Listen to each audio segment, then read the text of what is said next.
Friends, ಇವತ್ತು ನಾನು ನಿಮಗೆ ಮಶ್ರೂಮ್ ಪೆಪ್ಪರ್ ಡ್ರೈನ ಹೇಗೆ ಮಾಡೋದು ಅಂತ ಹೇಳ್ಕೊಡ್ತಾ ಇದ್ದೀನಿ. ತುಂಬ ಟೇಸ್ಟಿಯಾಗಿರುತ್ತೆ. ನೀವು ಒಂದ್ಸರಿ ಟ್ರೈ ಮಾಡಿ ಟೇಸ್ಟ್ ಮಾಡಿ.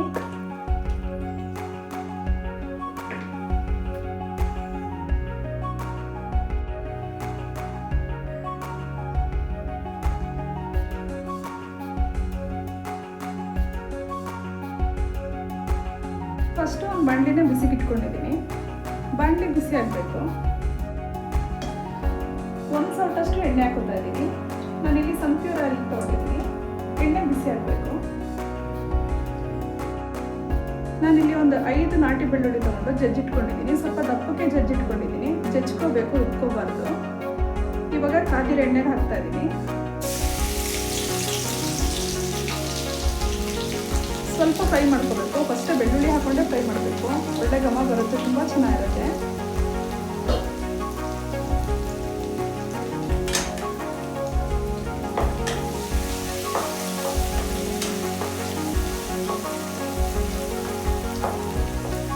ಸ್ವಲ್ಪ ಗೋಲ್ಡನ್ ಬ್ರೌನ್ ಆಗೋ ತನಕ ಫ್ರೈ ಮಾಡಿಕೊಂಡ್ರೆ ಸಾಕು. ನೋಡಿ, ಸಾಕು, ಇವಾಗ ಆಗಿದೆ. ಎಣ್ಣೆ ಒಂದು ಬಿಸಿ ಮಾಡ್ಕೊಂಡ್ಬಿಟ್ರೆ ಬೇಗ ಬೆಳ್ಳುಳ್ಳಿ ಗೋಲ್ಡನ್ ಬ್ರೌನ್ ಆಗಿರುತ್ತೆ. ಇವಾಗ ಹಸಿಮೆಣ್ಸಿನ್ಕಾಯಿ ಹಾಕೋತಾ ಇದ್ದೀನಿ. ನಾನಿಲ್ಲಿ 15 ಹಸಿಮೆಣ್ಸಿನ್ಕಾಯಿ ತೊಗೊಂಡಿದ್ದೀನಿ. ನಿಮಗೆ ಎಷ್ಟು ಬೇಕಷ್ಟು ನೋಡಿ ಖಾರ ಹಾಕೊಳ್ಳಿ. ನಾನು ಸ್ವಲ್ಪ ಖಾರನ ಜಾಸ್ತಿನೇ ಹಾಕೋತಾ ಇದ್ದೀನಿ. ಫ್ರೈ ಮಾಡ್ಕೋಬೇಕು.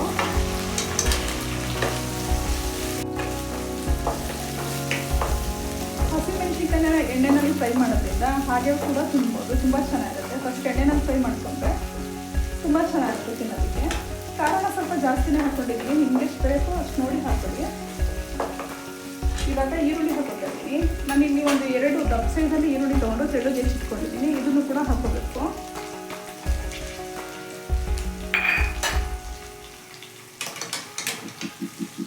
ಈರುಳ್ಳಿನೂ ಚೆನ್ನಾಗಿ ಫ್ರೈ ಮಾಡ್ಕೋಬೇಕು. ಎಣ್ಣೆನಲ್ಲಿ ನೀಟಾಗಿ ಮೀಡಿಯಮ್ ಫ್ಲೇಮಲ್ಲಿ ಚೆನ್ನಾಗಿ ಫ್ರೈ ಮಾಡ್ಕೋಬೇಕು. ಈರುಳ್ಳಿ ಫಾಸ್ಟಾಗಿ ಬೇಯ್ದೆ ಇದ್ದರೆ ಸ್ವಲ್ಪ ಉಪ್ಪು ಹಾಕ್ಕೊಂಡ್ರೆ ಬೇಗ ಫ್ರೈ ಆಗುತ್ತೆ.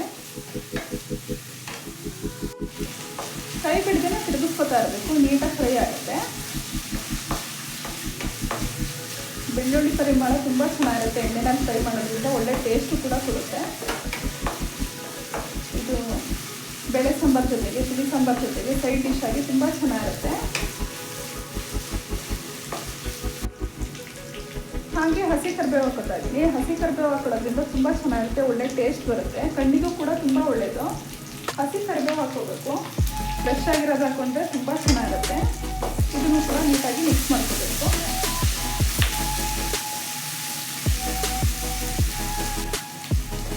ಸ್ವಲ್ಪ ಫ್ರೈ ಮಾಡಿಕೊಂಡ್ರೆ ಸಾಕು.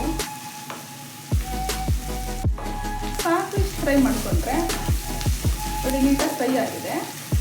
ಟೊಮೊಟೊ ಹಾಕೋತಾ ಇದ್ದೀನಿ. ನಾನಿಲ್ಲಿ 1 ಜಾಮ್ ಟೊಮೊಟೊನ ಸಣ್ಣದಾಗಿ ಹೆಚ್ಚಿಟ್ಕೊಂಡಿದ್ದೀನಿ. ಟೊಮೊಟೊ ಮೆತ್ತಾಗೋ ತನಕ ಫ್ರೈ ಮಾಡ್ಕೋಬೇಕು. ಬೆಳ್ಳುಳ್ಳಿ ಹಾಕ್ಕೊಂಡಿರೋದ್ರಿಂದ ತಿರುಗಿಸ್ತಾನೆ ಇರಬೇಕು, ಇಲ್ಲಾಂದರೆ ಸೀಕೊಂಡಂಗೆ ಆಗಿರುತ್ತೆ, ತಲೆ ಹಿಡ್ದಂಗೆ ಆಗುತ್ತೆ.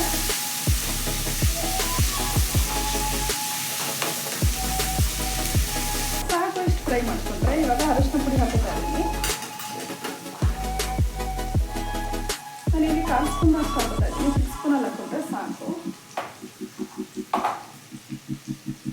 ಮಿಕ್ಸ್ ಮಾಡ್ಕೋಬೇಕು. ಹಾಗೆ ಮನೆಯಲ್ಲೇ ಮಾಡಿರೋಂಥ ಗರಂ ಮಸಾಲ ಹಾಕೋತಾ ಇದ್ದೀನಿ. 1/4 ಸ್ಪೂನ್ ಅಷ್ಟು ಹಾಕೊಂಡ್ರೆ ಸಾಕು. ಮಿಕ್ಸ್ ಮಾಡ್ಕೋಬೇಕು.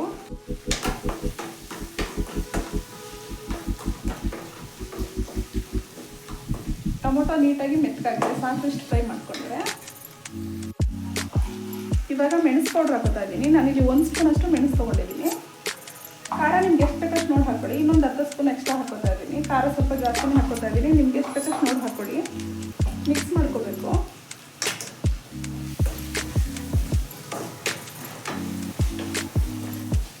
ನಾನಿಲ್ಲಿ 3 ಪ್ಯಾಕೆಟ್ ಅಷ್ಟು ಮಶ್ರೂಮ್ ತೊಗೊಂಡಿದ್ದೀನಿ. ತೊಳೆದಿಟ್ಕೊಂಡಿದ್ದೀನಿ, ಕ್ಲೀನ್ ಮಾಡಿ. ಇದನ್ನು ಹಾಕೋತಾ ಇದ್ದೀನಿ.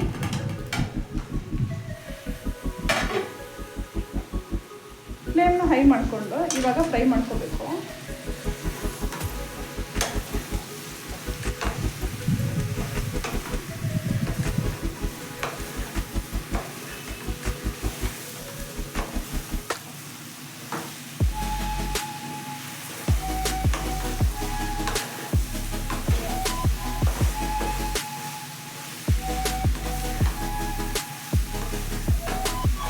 ಇವಾಗೆಲ್ಲ ಮಶ್ರೂಮ್ ಅಂದರೆ ದೊಡ್ಡವರಿಂದ ಹಿಡಿದು ಚಿಕ್ಕವರವರು ತುಂಬ ಇಷ್ಟಪಡ್ತಿದ್ದಾರೆ. ಅದರಲ್ಲಿ ಸೈಡ್ ಡಿಶ್ ಆಗಿ ಊಟ ನೆನೆಸ್ಕೊಂಡ್ರೆ ತುಂಬ ಚೆನ್ನಾಗಿರುತ್ತೆ.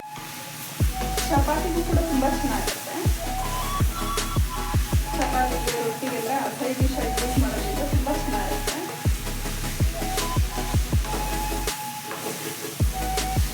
ತಿರುಗಿಸ್ಕೊತಾನೆ ಇರಬೇಕು.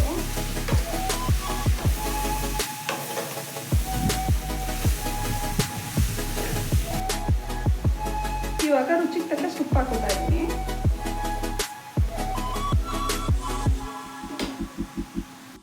ಮಿಕ್ಸ್ ಮಾಡ್ಕೋಬೇಕು.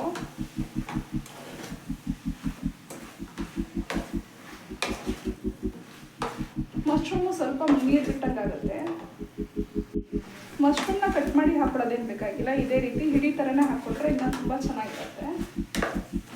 ಕಟ್ ಮಾಡಿ ಹಾಕೊಂಡ್ರೆ ಎಲ್ಲ ಫುಲ್ಲು ಕರ್ಗೋದಂಗೆ ಹಾಕ್ಬಿಡುತ್ತೆ. ನೋಡಿ, ಮಶ್ರೂಮ್ ಎಲ್ಲ ನೀಟಾಗಿ ನೀರು ಬಿಡ್ತಾ ಇದೆ.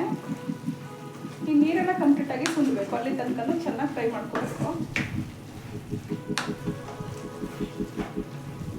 ಮಶ್ರೂಮ್ನ ಮಧ್ಯಕ್ಕೇನಾದ್ರು ಕಟ್ ಮಾಡಿ ಹಾಕೊಂಡ್ಬಿಟ್ರಂತೂ ಸುಂಡೋದಂಗೆ ಆಗ್ಬಿಡುತ್ತೆ. ಸ್ವಲ್ಪನೂ ತಿನ್ನೋದಕ್ಕೆ ಸಿಕ್ದಂಗೆ ಆಗಲ್ಲ. ಈ ರೀತಿ ಉಂಡುಂಡೆಲ್ಲ ಹಾಕ್ಕೊಂಡ್ರೆ ಚೆನ್ನಾಗಿರುತ್ತೆ. ನೋಡಿ, ಕರಗ್ದಂಗೆ ಆಗ್ತಾ ಇದೆ. ನೋಡಿ, ಮಶ್ರೂಮ್ ಬೇಯ್ತಾ ಎಷ್ಟೊಂದು ನೀರು ಬಿಟ್ಟಿದೆ ಅಂತ. ಈ ನೀರೆಲ್ಲ ಕಂಪ್ಲೀಟಾಗಿ ಸುಂಡ್ಬೇಕು. ಅವಾಗ ತುಂಬ ಚೆನ್ನಾಗಿರುತ್ತೆ. ಅದಕ್ಕೋಸ್ಕರ ಮಶ್ರೂಮ್ನ ಮಧ್ಯೆ ಕಟ್ ಮಾಡ್ಕೋಬಾರ್ದು. ಮಧ್ಯೆ ಕಟ್ ಮಾಡ್ಕೊಂಡ್ರೆ ಏನಾಗುತ್ತೆ ಅಂದರೆ ಇನ್ನೂ ನೀರು ಜಾಸ್ತಿ ಬಿಟ್ಟಂಗೆ ಆಗುತ್ತೆ. ಮಶ್ರೂಮ್ ಎಲ್ಲ ಕರಗ್ದಂಗೆ ಆಗುತ್ತೆ. ತಿನ್ನೋದಕ್ಕೆ ಅಷ್ಟಾಗಿ ಸಿಗಲ್ಲ. ಸಣ್ಣ ಸಣ್ಣಕ್ಕೆ ಆಗ್ಬಿಡುತ್ತೆ. ಸುಂಡದಂಗೆ ಆಗುತ್ತೆ. ನೋಡಿ, ಈಗಲೇ ಎಷ್ಟೊಂದು ಸುಂಡದಂಗೆ ಆಗಿದೆ.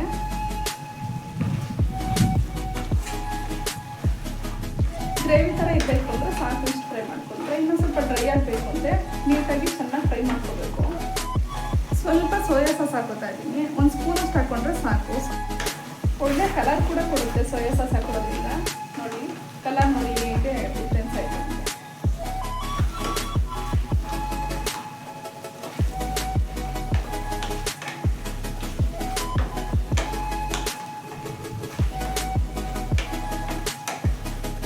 ಇನ್ನೊಂದು ಸ್ವಲ್ಪ ಬೇಯಿಸ್ಕೊಂಡ್ರೆ ಸಾಕು.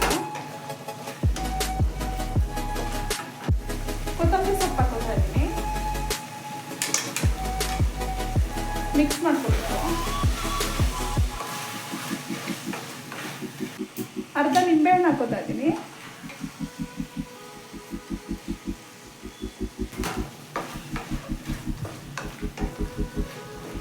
ಸಾಕು. ಇವಾಗ ಎಷ್ಟು ನೀಟಾಗಿ ಮಿಕ್ಸ್ ಮಾಡಿಕೊಂಡ್ರೆ ಪೆಪ್ಪರ್ ಡ್ರೈ ರೆಡಿಯಾಗಿದೆ. ನಿಮಗೆ ನಾನು ಮಾಡಿರೋ ಈ ರೆಸಿಪಿ ಇಷ್ಟ ಆಯಿತು ಅಂತ ಹೇಳಿದ್ರೆ ಲೈಕ್ ಮಾಡಿ, ಶೇರ್ ಮಾಡಿ, ಕಮೆಂಟ್ ಮಾಡಿ, ಹಾಗೆ ನನ್ನ ಚಾನಲ್ಗೆ ಸಬ್ಸ್ಕ್ರೈಬ್ ಮಾಡಿ. Thank you.